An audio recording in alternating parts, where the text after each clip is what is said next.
Pernah nggak sih kita ngerasa pengen banget lebih khusyuk beribadah, tapi di sisi lain, kok waktu buat keluarga jadi terasa berkurang? Nah, kali ini kita akan bedah tuntas sebuah penelitian penting tentang gimana caranya menyeimbangkan dua hal ini dengan pas.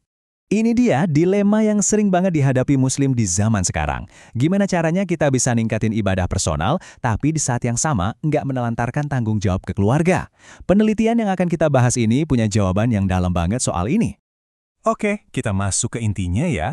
Sebuah studi dari Yu Saifuddin yang menganalisis hadis-hadis dalam Sahih Al-Bukhari menemukan ada satu masalah utama dalam praktik beragama kita sekarang, yaitu ketidakseimbangan. Nah, penelitian ini nemuin ada dua kutub yang ekstrim. Di satu sisi ada yang namanya khuluf atau berlebihan. Ini tuh yang ibadahnya getol banget, sampai-sampai tugas-tugas lain terbengkalai. Di sisi lain, ada tafrid atau kelalaian. Ini kebalikannya, saking sibuknya sama kerjaan dan keluarga, ibadah malah jadi di nomor dua kan.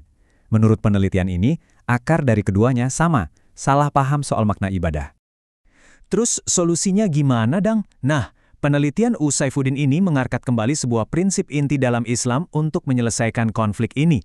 Yuk kita lihat konsep kuncinya. Konsepnya disebut tawazun al-ibadah, atau ibadah yang seimbang. Ini penting banget ya. Ini bukan soal kompromi atau nurunin standar ibadah, tapi ini soal pendekatan yang utuh, yang holistik, di mana semuanya dapat porsinya masing-masing secara adil. Jadi, poin utamanya di sini, U Saifuddin bilang kalau keseimbangan inilah bentuk penghambaan atau ubudiyah yang paling sejati. Jadi ibadah itu bukan cuma ritual, tapi ya seluruh aspek hidup kita, termasuk memenuhi kebutuhan keluarga. Biar lebih kebayang, analisis U Saifuddin ini ngasih kita dua contoh cerita yang kuat banget dari zaman Nabi dan para sahabat. Ini bukti nyata gimana konsep tawazun itu dijalankan. Oke, kita lihat bukti yang pertama. Cerita ini nunjukin gimana Nabi Muhammad sendiri langsung negur ibadah yang kelewat batas. Ini contoh yang pas banget buat ngejelasin hulu tadi. Dengerin deh nasihat Nabi ini. Jelas banget kan?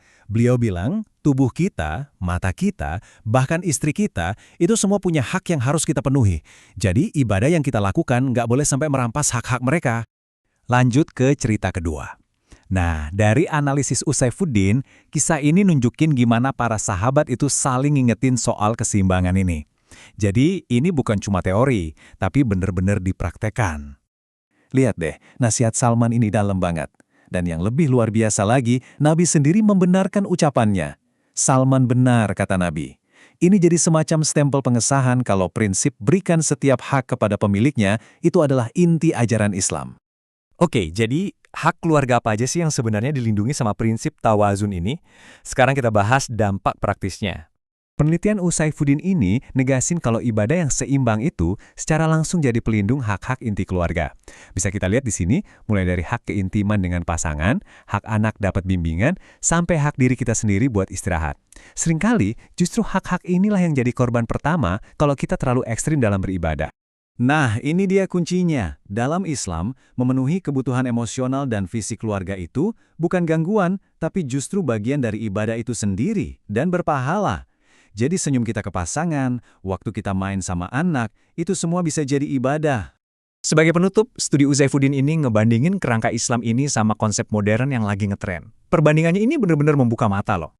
Kalau konsep work-life balance itu kan seringnya ngelihat kerjaan dan kehidupan pribadi sebagai dua hal terpisah yang harus dinegosiasikan.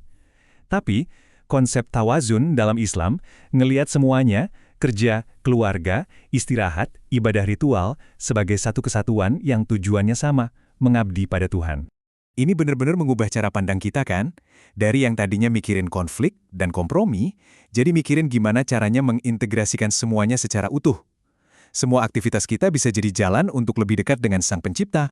Jadi, pada akhirnya, penelitian ini ninggalin kita dengan satu pertanyaan reflektif yang penting banget. Apakah ibadah kita selama ini sudah benar-benar seimbang? Sudahkah kita memenuhi semua hak yang jadi tanggung jawab kita? Ini bahan renungan buat kita semua, supaya spiritualitas kita tumbuh tanpa harus mengorbankan orang-orang yang kita cintai.